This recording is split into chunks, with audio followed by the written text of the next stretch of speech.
ఐదేళ్ల అరాచకానికి తెరపడింది. రాష్ట్రంలో ఎక్కడ చూసినా అవినీతి, అక్రమాలు, అదేమని ప్రశ్నిస్తే పోలీసు కేసులు. ఇవన్నీ వైఎస్ఆర్ కాంగ్రెస్ పార్టీ ప్రభుత్వ హయాంలో ప్రతిపక్ష పార్టీలు ఎదుర్కొన్న పరిస్థితులు. ఎక్కడ చూసినా అక్రమ నిర్మాణాలు, అవినీతి భాగోతాలు, అధికార దుర్వినియోగం, ఇవన్నీ చూసిన జనం ఇటీవల ఎన్నికల్లో వైఎస్ఆర్ కాంగ్రెస్ పార్టీకి తగిన గుణపాఠం చెప్పారు. కనీసం ప్రతిపక్ష హోదా కూడా లేకుండా చేశారు. వైసీపీ పాలనలో మంత్రుల నోటికి తాళం లేక ఇష్టారాజ్యంగా వ్యవహరించారన్న అపవాదు జగన్ సర్కార్ సొంతమైంది. ఈ 5 ఏళ్లలో అడ్డగోలుగా మంత్రులు అవినీతికి పాల్పడినా అడిగేవారే లేని పరిస్థితి. కాలం మారింది. ఆంధ్రప్రదేశ్లో ఎన్డీఏ కూటమి అధికారంలోకి రావడంతో వైఎస్ఆర్ కాంగ్రెస్ పార్టీ మంత్రుల తెరచాటు భాగోతం బయటపడుతోన్న పరిస్థితి. వైఎస్ఆర్ కాంగ్రెస్ పార్టీ హయాంలో ఐటీ శాఖ మంత్రిగా గుడివాడ అమర్నాథ్ చేసిన హడావిడి అంతా ఇంత కాదు. కీలకమైన మంత్రి కావడంతో అధికారులు సైతం పరుగులు తీసేవారు. మంత్రినన్న మదం తలకెక్కించుకున్న గుడివాడ అమర్నాథ్ ఇష్టారాజ్యంగా వ్యవహరించే తీరును అధికారులు సైతం జీర్ణించుకోలేకపోయారు. గుడివాడ అమర్నాథ్ అంటే సాధారణంగా అందరూ అంటూ ఉంటారు గుడ్డు మంత్రి అని చెప్పి. గుడ్డు మంత్రిగా ప్రజలు ముద్దుగా పిలుచుకునే గుడివాడ ఏం చేసినా చెల్లుతుందనుకున్నారో ఏమో. వైఎస్ఆర్ కాంగ్రెస్ పార్టీ అధికారంలో ఉన్నంత వరకు ఇష్టం వచ్చినట్లు ప్రవర్తించారని జనం వాపోతూ ఉన్నారు. అధికారంలో ఉన్నంతకాలం అవినీతి, అక్రమాలు గుట్టుగా ఉన్నా నిజం దేవుడెరుగు, నీరు పల్లమెరుగు అంటారు కదా పెద్దలు. అలాగే ఇప్పుడు అమర్నాథ్ భాగోతాలు ఒక్కొక్కటిగా బయటపడుతూ ఉన్నాయి. విశాఖపట్నం ప్రాంతానికే పారిశ్రామిక ప్రాంతంగా గుర్తింపు పొందిన గాజువాకలో గుడివాడ అమర్నాథ్ అక్రమ షాపింగ్ కాంప్లెక్స్ వ్యవహారం ఇప్పుడు వెలుగులోకి వచ్చింది. ఆయన అధికారంలో ఉన్నప్పుడు, మంత్రిగా ఉన్నప్పుడు అంటే అధికారులు చూసి చూడనట్టు వ్యవహరించారనే ఆరోపణలు ఉన్నాయి. మనం చూస్తూ ఉన్నాం. ఇదే బిల్డింగ్, అది ఈ బిల్డింగ్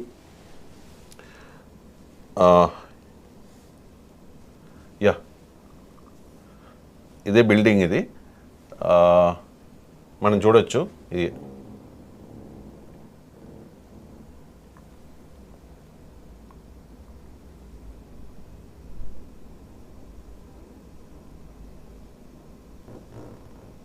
ఇది గాజువాకలో ఉన్న బిల్డింగ్. ఇది హైవేకి ఆనుకుని ఉంటుంది. మొత్తం 400 గజాల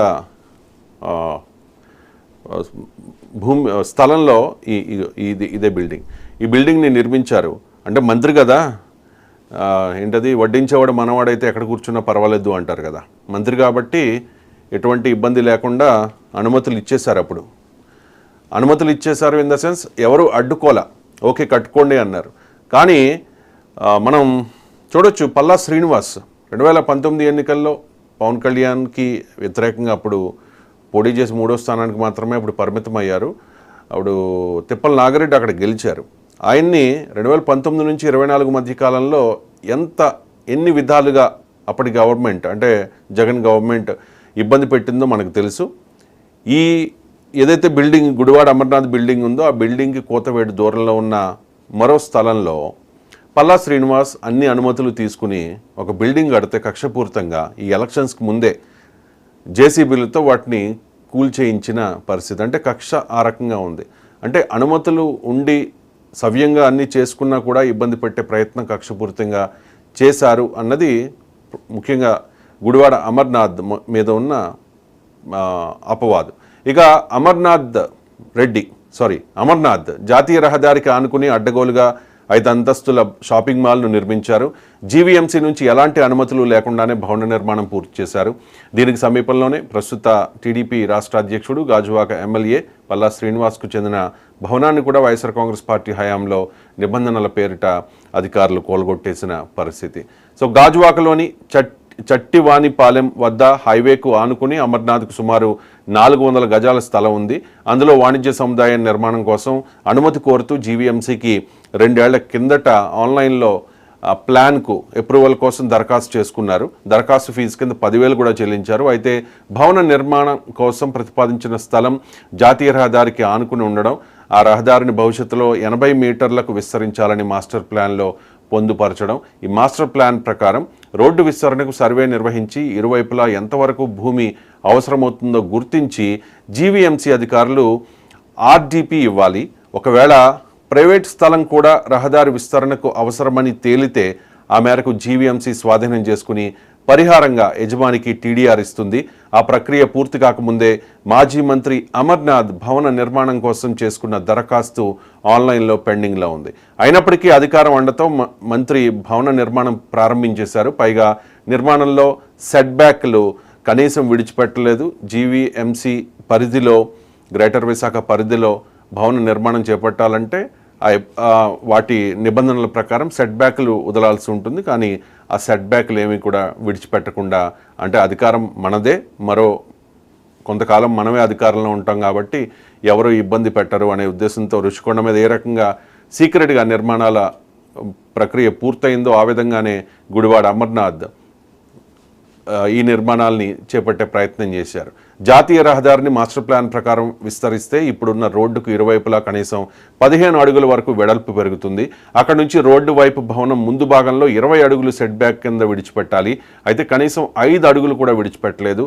అదేవిధంగా 3 వైపులా 3 మీటర్ల చొప్పున సెట్ బ్యాక్ కింద వదలాలి. 1 మీటర్ కూడా సెట్ బ్యాక్ విడిచిపెట్టలేదు. అంటే అధికారులు మనతో ఉన్నారు కదా, నెక్స్ట్ అధికారం కూడా మందే కాబట్టి ఏం చేస్తుందో చెల్లుతుంది అనుకున్నారు. కానీ ఇప్పుడు చంద్రబాబు నాయుడు అన్ని సెట్ చేసే ప్రయత్నం చేస్తూ ఉన్నారు. మనం చూసాం కదా, వైఎస్ఆర్ కాంగ్రెస్ పార్టీ కార్యాలయాలు అంటే అనుమతులు లేకుండా ఏదో ఎకరానికి సంవత్సరానికి 1,000 రూపాయలు లీజుకు తీసుకుని ఏ రకంగా భవనాల్ని ఇంద్రభవనాల్లో ప్యాలెస్లా నిర్మించారు. సో వాటన్నిటి విషయం మీద ఈ ప్రభుత్వం ఖచ్చితంగా నిర్ణయం తీసుకుంటుంది. కాబట్టి అప్పటి గవర్నమెంట్లో కీలక పాత్ర వహించిన వాళ్ళు, పెద్ద పెద్ద పొజిషన్స్లో ఉన్నవాళ్ళు, క్యాబినెట్లో ఉన్నవాళ్ళు, వాళ్ళు చేసిన తప్పుల్ని కూడా చట్టం తన పని తాను చేసుకెళ్ళిపోతుంది, ఇది కక్షపూరితం కాదు అని చెబుతూ సెట్ చేసే ప్రయత్నం చేస్తూ ఉన్నారు. పైగా భవనానికి పశ్చిమ వైపు నుంచి అంటే మనం చూసాం కదా ఇప్పటి వరకు భవనం, ఆ చట్టివానిపాలెం గ్రామంలోకి వెళ్లేందుకు 5 అడుగుల రోడ్డు కూడా ఉంది. దీన్ని కూడా భవిష్యత్తులో 30 అడుగులకు విస్తరించే ప్రతిపాదన ఉండడంతో అటువైపు కూడా 10 అడుగులు విడిచిపెట్టి తర్వాత భవనం నిర్మించాల్సి ఉన్నప్పటికీ ఆ రోడ్డును అంటుపెట్టుకుని భవన నిర్మాణం చేసేశారు. ఆగమేఘాల మీద భవన నిర్మాణం పూర్తి చేసి ఎన్నికలకు ముందు అందులో పార్టీ కార్యాలయం ప్రారంభించేశారు. ప్లాన్ లేకుండా భవన నిర్మాణం చేయడంతో పాటు సెట్ బ్యాక్ నిబంధనలు ఉల్లంఘించారని, అదనపు అంతస్తులు నిర్మించారంటూ గాజువాక జోన్ టౌన్ ప్లానింగ్ అధికారులు నోటీసులు జారీ చేశారు. దీనిపై మంత్రి హోదాలో ఉన్న అమర్నాథ్ జీవీఎంసీ అధికారులకు హెచ్చరించడంతో ఇంకేముంది, ఆ పక్క ఎవ్వరూ కన్నెత్తి చూడలేదు.